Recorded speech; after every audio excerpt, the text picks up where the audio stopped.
Hi, welcome to Practice Room Breaks with IMSLP. I'm your host, Natalie. Before we get started, I'd like to thank Steinway & Sons and Steinway's flagship showroom in New York City, Steinway Hall, for hosting this program. Steinway & Sons has been the maker of the world's finest piano since 1853. Steinway pianos have inspired generations of artists with unmatched craftsmanship, innovation, and sound. Whether you're a professional performer or just beginning your musical journey, Steinway offers instruments and programs that support musicians at all levels. Discover more at steinway.com. And from all of us at IMSLP, thank you so much to Steinway for hosting us in this beautiful space. Today, we're here with the brilliant, internationally renowned soloist, violinist, Simone Porter. Thank you for being here. Hi, thanks for having me. Here's a little bit more about Simone. Hailed by the LA Times as assured, lovingly lyrical, and on the cusp of a major career, internationally renowned violinist Simone Porter has debuted with the New York, Philadelphia, and Los Angeles Philharmonics under maestros like Gustavo Dudamel and Yannick Nézet-Séguin, and her performances have lit up international stages, from Caracas to Hong Kong. An Avery Fisher Career Grant recipient, Simone made her Carnegie Hall Stern Auditorium debut in 2016 and performed at the New York Philharmonic's Foreign Bodies with Esa-Pekka Salonen. Her 2025 debut album, Ad Tendo, which we will hear some of and discuss in this interview, features the premiere of Rina Esmail's Drishti. Next season, Simone begins an Oregon Symphony Artist Residency, launching with Philip Glass's Violin Concerto No. 1. Simone performs on a 1740 Carlo Bergonzi violin.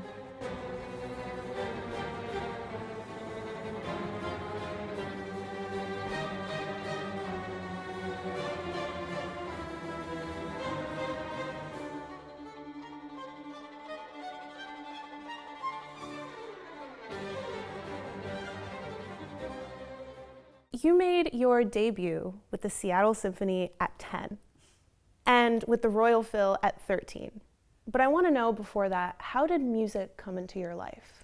So I was actually introduced to music through opera. Okay. My parents are both professors of international studies, and they didn't really have that much exposure to classical music. It was, sort of the hits, basically. And they had a CD in their collection that was opera hits. It was like, best of Puccini arias or something like that. And I was obsessed with it. Like when I was 2 years old, I would just put it on over and over and over again. And I was very lucky that my parents basically noticed and supported my interest. They started taking me to like instrument petting zoos and like kids concerts and things like that. And at one point, I guess I saw a violin and nagged them until they let me get a little 16th size. And then I started scratching away and haven't stopped since. Wow. Yeah. Instrument petting zoo. Yeah, I think it's like, you can go. They probably like put like the most beater violin out so that kids can go and just like hit it and stuff like that. But I guess I was like, that's the one for me. Since then, you've played with pretty much almost every major US orchestra. New York Phil, LA Phil, Philadelphia, and your performances, I just saw you over the summer. They are so captivating and electric. Well, thank you. Of course. And I think this is a good segue into two of our audience questions that were submitted from IMSLP. So Olivia says, how are you so comfortable on stage, and do you have any tips? And similarly, Burq's 200 says, can you share some psychological tips for performance anxiety? Yeah, definitely. So I get nervous on stage for sure. I am definitely not one of the people who is like, just like another walk in the park. No, I absolutely get nervous. I try to make it in the good way, the way that's exciting, the way that really has you locked in focused. But occasionally it's been in the way where it feels like you're holding onto a ledge by your pinky and everything is precarious and like you want to die. So I think there are multiple things. One of them is just being comfortable playing in front of people and playing on stage. And that is something that you can practice to a certain extent. So in my practicing, I try to mimic the physicality that will happen on stage, which means that, a lot of practice is like very intense, focused, slow, whatever, but enough of it, especially when you get closer to the concert, really has to be open-hearted, like wide performance, getting into the visual aspect, but also just like trying your best to imitate the physical feeling of playing in front of people. It changes how you present, how you finish notes, how you start and things. If you can mimic that in the practice room, it really helps. Of course, playing for people as much as possible. I was very lucky that in my training, I studied at Colburn in Los Angeles, and my teacher, Robert Lipset, had me play for people all the time, playing in studio class, playing for colleagues, little mock performances. I think any musician knows that playing for other musicians is oftentimes the scariest thing you can do. So doing that, especially when you're a student, but as an adult, as a professional as well, leading up to anything big is really, really, really important. So I have, trusted friends who I, sit down and ask to listen to me. It's just like absolutely batter through something if I feel like it'll be beneficial, and I return the favor to them. On stage though, I think the best way I have found to combat nerves is really being interested in what you're doing. And what I mean by that is when you are so invested, involved that you are actively trying to sculpt like a phrase, a color, an interaction that's happening on stage, nerves are secondary. For me, nerves are a very protective contraction. You start thinking about only yourself, you're trying to like replicate something that you've played before in the practice room or a previous performance. It's kind of like self-centered. So the more that you get out of that by looking around, connecting with other musicians on stage, or if you're alone, you're like listening to yourself and trying to create something in that moment that forces you into a headspace that I think renders nerves just less relevant. That's so important for a lot of young artists to hear. Do you remember a time on stage where you felt so transported by a performance, like you were in another world, something so singular? Can you share an experience like that? Yeah, things like that happen, and a lot of times it feels slightly random. Like it's not necessarily that performance that's like you're like, this is a big deal, I've been looking forward to it for months. Sometimes it happens to me a lot in tutis. When I play concertos, a lot of times the beginning's always scary, and then like the first orchestral big theme or moment or something is in some ways when I'm able to lock into listening, which is really, I really want to feel like a listener on stage. Sometimes it really just happens when, there's a solo in the orchestra or the ensemble's just gelling in a way that I feel transported by then. And then my next entrance, I feel like swept as part of a collective rather than alone. But it's, when that sort of hits, it's always unexpected, honestly. You mentioned you want to be a listener in performances, and I mean, I can also speak from experience, not as much as you, obviously, that there are a lot of unpredictable moments that happen at performance, broken strings, mistakes, whatever. Is there a time where something unpredictable happened to you that sort of taught you something? Yeah, there have been, the ones that have taught me things are sometimes the unpredictable good. Like when I went on about, which is, actively sculpting in the moment, was something that I discovered through being surprised by good performances, honestly. A lot of it happened through performing contemporary music, actually. And that really changed my approach to, the classics as well. I found that when I was playing pieces where phrasing wasn't as intuitive, and by intuitive, I don't necessarily mean in the good way. I think I realized that when I was playing classical standards, I was sort of imitating things that I had absorbed through osmosis of just hearing them a bazillion times. When I first started playing music that either hadn't been recorded before or had just been recorded like a little bit where I didn't really know it, and I had to make decisions in the moment, really consider what the score was asking from me, I found that I occupied a different mindset on stage. I was more present. I was taking more risks. I was really listening and responding quite a bit more. That was unexpected, and that informed every performance thereafter of both contemporary works, and that's a feeling that I try to bring to even if I'm playing Mendelssohn, which has been I've heard and played a lot. Do you remember a piece that changed how you thought about music, even if it was like very early on or something that you recently discovered? Two-part answer. One, I would say the piece that I've honestly returned to the most in my life, and therefore feels like a sort of a time capsule every time, is Mendelssohn Violin Concerto. As many young violinists, I learned it very early. Never would want to hear what that sounded like, but it's one of those concertos where it was hard, and then it got easier, and then it got harder again once I realized how much you could do with it. But I played that for the first time, I think I was like 8 or something. And that was the first concerto that I ever got to play with orchestra. I played the third movement in Seattle. Returning to it over and over again through my life, there's something about that piece where it has such a beautiful narrative trajectory. It really feels like a story, and it is this incredible journey from first note to last of like sort of darkness to light, anxiety to elation. Coming back to that at certain junctures in life, many of which, I've sort of experienced that pieces in every single hard year and every single joyful year or something. Having that as a touchstone throughout life has been really meaningful, and I know that's only going to continue. Yeah, it's like a friend that you live with your whole life. Yeah, it's like, when you have those best friends from elementary school and you're like, oh, I can't ever explain this to anybody else. Exactly. You come back to them, it's like nothing ever changed, but everything has changed. Yes, yeah, exactly, yeah. Wow. Music has the power to create moments that matter. Experience the passion of a concert pianist or record your own music played back with pristine precision with Steinway & Son Spirio, the world's finest high-resolution player piano. Steinway Spirio is a storyteller, bringing the world's greatest performances to life right in your home. Because music isn't just heard, it's felt. Visit Steinway Hall on 6th Avenue between 42nd and 43rd Streets and experience Spirio today. Ever since we've met, I've noticed that you're such a fountain of inspiration. Like, you're such a well-rounded, true artist. And I think I want to know, and probably the audience wants to know, when you're ever burnt out or exhausted, how do you get back into that inspiration? I definitely get to burn out. Everybody does. The way I deal with it, honestly, is by trying to be. I have a tendency towards like monomania, which I think is a trend with musicians where it's like all or nothing, I'm obsessed, whatever. And that is a useful, like dangerous zone to enter sometimes.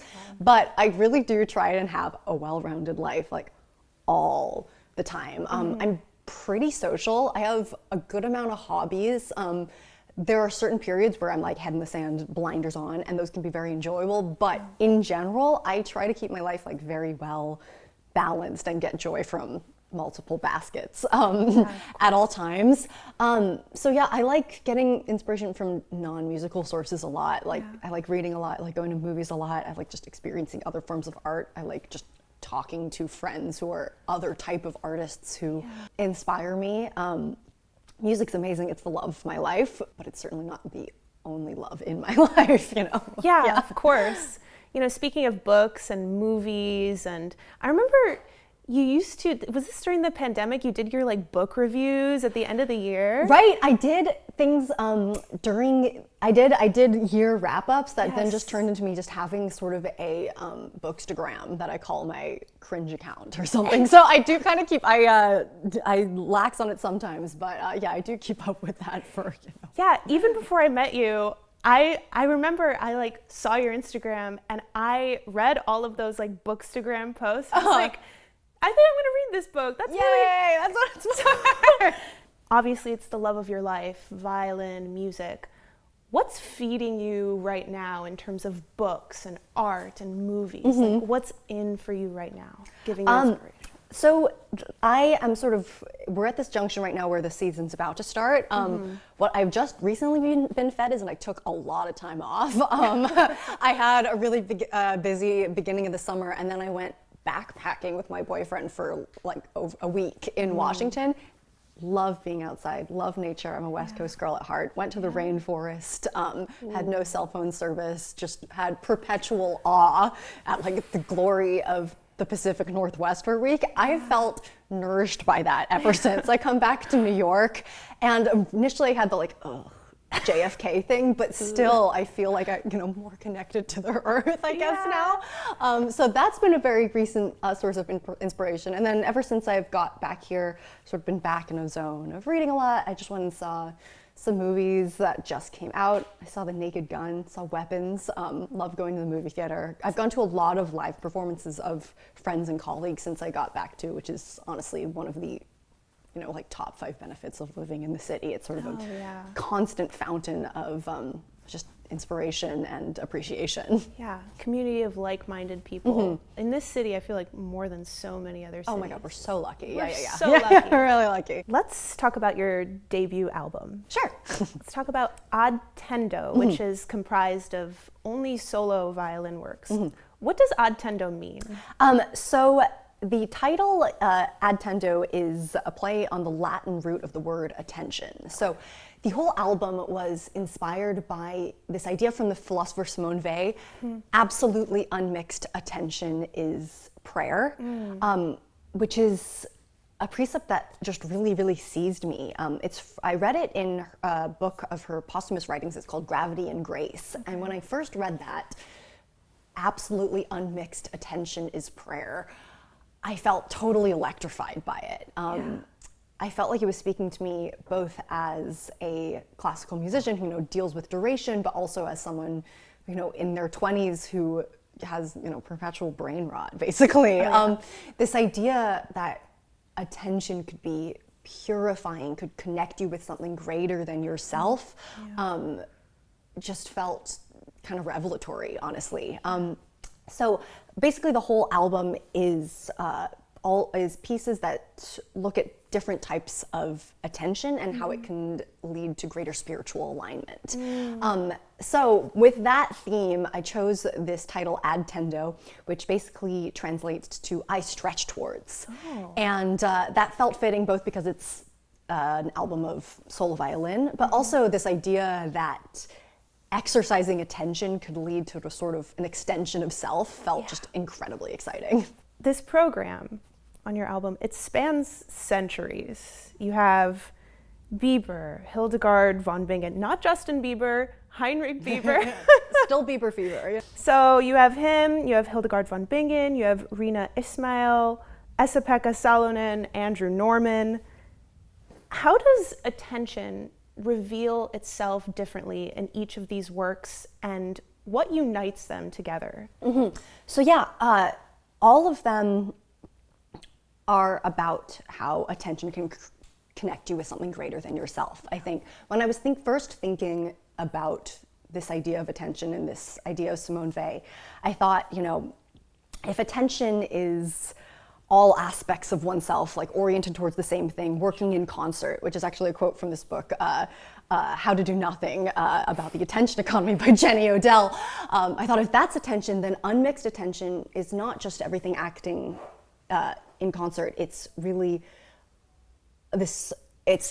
like this grasp towards something greater. It's the chance not just to align with yourself, but align with something beyond yourself. So all of these pieces are basically trying to do that. So the oldest ones, which is Hildegard von Bingen, there's an improvisation on it by Olivia Marx, which is on the album, and the Biber, those are more sort of, traditionally devout. They're about God, Those are explicitly religious. The Bingen, is about divine wisdom. It's like upward gaze. The Biber is a hymn to the guardian angel.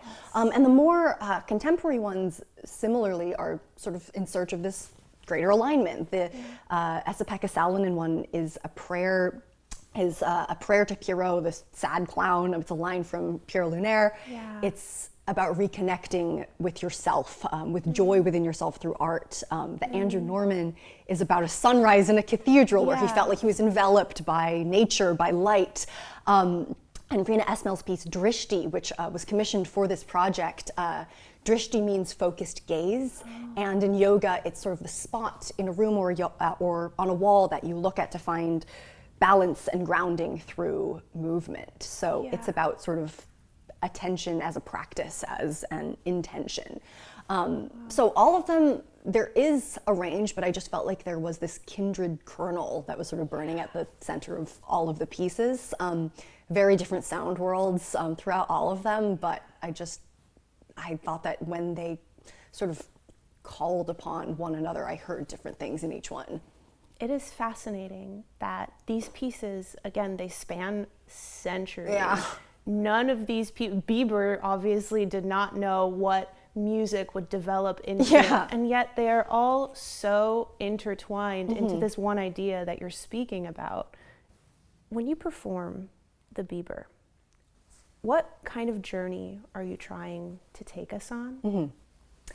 So the Biber is really a fascinating piece. It's, I think it's remarkable. So it was written, around like 1676. It's old. It's really old. This is like early, one of the first known pieces written for solo violin. It's kind of like the blueprint.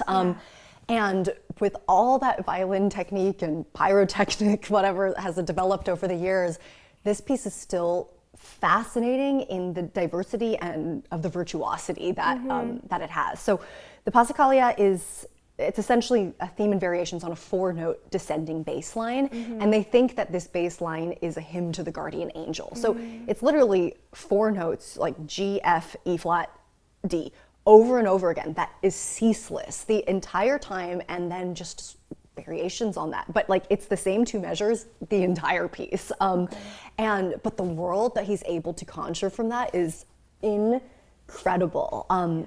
As this bass line just repeats over and over again, it kind of becomes a mantra to me. It's so many meditative techniques or attention techniques or like focus practices are about repetition, are about sort of doing one thing over and again so it spirals you deeper and deeper into something. And that's kind of what I feel like Biber achieves with this piece. There's so much variation, but there's this steady core the entire time. So you go on a journey that is about depth rather than distance. So really getting into that in the piece is when I've had the most sort of magical performances of it, which was not accessible at first. It's hard. I was trying to figure out like practice for it. I was trying to play non-vibrato, which I was like, my first performances of it, I was just like violin, bow, chord, whatever. But when I got past that and I could really feel like the bass line was like rising from me rather than me imposing it, then I felt just transported by it. So now we are going to hear an excerpt of the Biber Passacaglia from Simone.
We have one more audience question from IMSLP, and I will let you read it. Okay, do I say the name or is this anonymous? You can say the name. Okay, danmaurice.bass says, would you rather fight 1 double bass-sized piccolo or 100 piccolo-sized double basses? Oh my God. Okay, well, first of all, I would lose both those fights, realistically.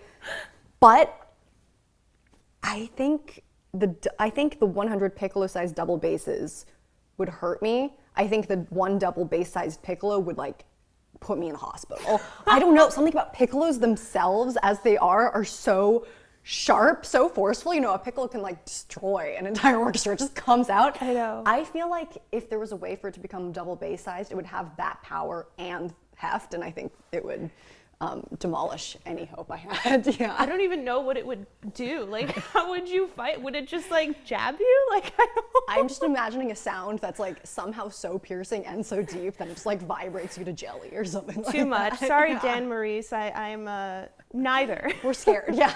We're scared. I don't know. Do you want to talk about this? IMSLP is about making music accessible now and in the future. What do you hope your performances and recordings give the next generation of musicians? You know, in performance and in this album, in some ways I feel like our job, we're not like a cover band, but a lot of times you're doing something like that. It's curation to notice like resonances between different types of music and different types of musicians. I feel like a lot of our job is like placing things that could be disparate right together, whether that's ideas, whether that's different types of music, whether it's different types of people, and making them like vibrate together and echo through. And that's one of the coolest aspects of our jobs. When I perform, that's something that I treasure. It's something that I really like talking to younger generations of musicians about. I think it's something they're actually kind of intuitively good at. So I think seeing performances as like constant questions is something that I think is something that I really emphasize whenever I have the opportunity to teach or have a master class or something. It ties into what I'm saying about nerves in terms of like actively sculpting something in a moment, going in with a shrug, with conviction, but still with that like total open-heartedness to whatever's going to happen, how you're going to surprise yourself. I feel like is one of the most gratifying and like successful ways to try and make music. Simone, you, I think not just for me, but hopefully for everyone listening, I think the way that you approach your art as such a well-rounded musician, you're so well-read, you're so well-spoken. When I was younger, I had this elementary school teacher, and she said something that stuck with me to this day, and it reminds me of you. And it's very kind of basic and simple, but she said anytime you read a book, it's not just about the words, it's about, she called it text to text, connecting it to another book, text to self, connecting it to yourself, text to world, what is going on in the world, and how does it shape this one sentence, this one paragraph. I've carried that with me when approaching music, and I think you are such an embodiment of that. And you know, shout out to Miss Astor for teaching me that. And I hope that people listening carry that concept and everything that you've said to us today when they approach new music, when they rediscover old music. So I thank you very much for blessing our audience. Well, thank you. I'm honored to be included in the same sentence as that absolute gold nugget from Ms. Astor. That's so good. God, elementary school teachers just drop wisdom. Thank you so much for this. Thank you. I appreciate you so much. Thank you for having me. I love IMSLP. I downloaded a bunch of music yesterday. You know, it just keeps on giving. So thank you. Thank you for joining us on this episode of Practice Room Breaks, and I'll see you next time.